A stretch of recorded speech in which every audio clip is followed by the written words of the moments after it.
Let me just say a bit more about why we're here today and what we're going to do over the next couple of hours. To pick up where the Vice President left off, we have an estimated 25 million people around the world subjected to human trafficking. Every one of them, a human being, exploited in some way for labor, for services, for sex, through force, through fraud, through coercion.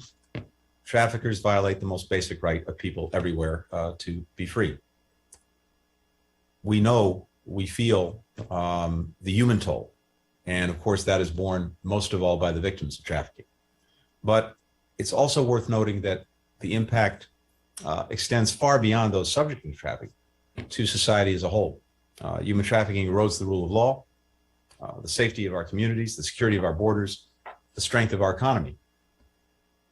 Forced labor, as the Vice President was speaking to, which is used to produce so many of the things that we buy and that we use every single day, from the food on our tables to the essential minerals that go into the devices probably a number of us are using at this very moment to log on to this event.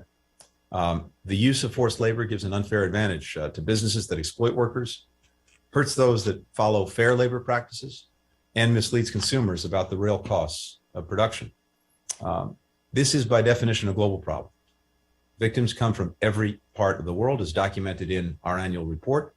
Traffickers operate in virtually every country, including here in the United States. And because this is a global problem, we have to have a global coalition to confront it, one that cuts across government, business, civil society, all other parts of our society.